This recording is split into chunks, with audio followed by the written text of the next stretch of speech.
Bon, ben à votre tour maintenant de réagir, je vais vous faire réagir au binôme. Alors c'est très simple, c'est la séquence un binôme, une explication. Je vous donne le nom des 2 participants qui composent un binôme. Vous me racontez soit une petite anecdote sur eux, soit tout simplement avec votre honnêteté, votre spontanéité, ce que vous pensez d'eux. Voilà, par rapport à l'aventure. Au cas par cas ou le binôme? Non, le binôme. Le binôme, et vous pouvez faire du cas par cas. Allez, si vous avez envie, vous faites comme vous voulez. C'est bon. Mélanite et Nicolas Lodzina. Alors le binôme, improbable. Ah oui, ça oui. C'est le cas de dire nous-mêmes, quand on les a vus ensemble, on s'est dit waouh. Et très rigolo, très rigolo. Et ouais, mortel. Vraiment, c'est mortel parce que Mel, elle est complètement starbée. Même lui, il est fou. Nico aussi. Mais au final, ils ont fait une bonne paire puisque c'est malgré le fait que il y a plein de rebondissements entre eux, tu verras dans l'émission. Mais il y avait de l'amour entre eux, de l'amitié au final. Et est-ce que c'est vrai qu'elle était chiante, désagréable et qu'elle s'est mis tout le monde à dos? J'ai plusieurs binômes qui m'ont dit ça, qui m'ont dit Mélanite s'est mis tout le monde à dos, personne n'a supporté. On va pas te spoiler. Pour notre nous part, concernant, pas du tout. Pas du tout. Ouais. À votre niveau, pas du tout. Non, vous n'avez pas eu de soucis particuliers avec eux.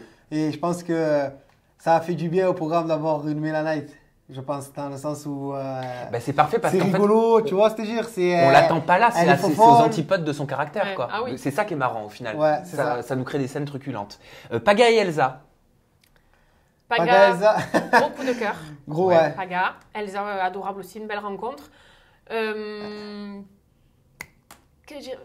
Différente, très différente. Surpris, parce que pour moi... Paga, c'est le mec totalement extraverti. Voilà. Elsa, elle est introvertie, elle est beaucoup plus douce, plus calme.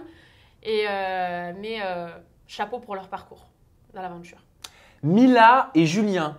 Alors, on va voir si vous me dites comme tout le monde. Déjà, je pense pas, parce que nous, déjà, Mila et Julien, c'est gros coup de cœur. Ça a été notre coup de cœur. Ouais. Gros coup de cœur, ça a été... Mis à part Seb et Hilary, qu'on connaissait déjà. Ouais. Sinon, sur un point de vue de découverte des binômes, Mila et Jus, c'était... Parce que tout le monde m'a dit de façon unanime, ils sont à fond stratégie, presque manipulateurs. Pas avec nous. Ouais, pas avec nous. Voilà. Alors après, il faut se dire un truc, ça reste un jeu. Les personnes qui se mettent en travers de leur chemin, il faut... Et je posais la question, je ne sais plus à quel binôme, je leur disais, est-ce que tout est excusable, est-ce que tout est pardonnable dans Moundir? Ah oui, c'est Benji. Ouais. Il m'a dit, quasiment oui, parce qu'au final, le but, c'est de gagner. Mais oui, c'est ça reste un jeu. Donc après, moi, voilà, il faut que... Chacun doit faire son chemin et chacun prend les stratégies. Il y en a qui sont plus stratèges que d'autres. C'est ça. Et avec certaines personnes et moins avec d'autres aussi, tu vois. Et nous, pour notre cas, en tout cas. Ça a été le top. Franchement, gros coup de cœur et waouh. Maman aussi, Mila.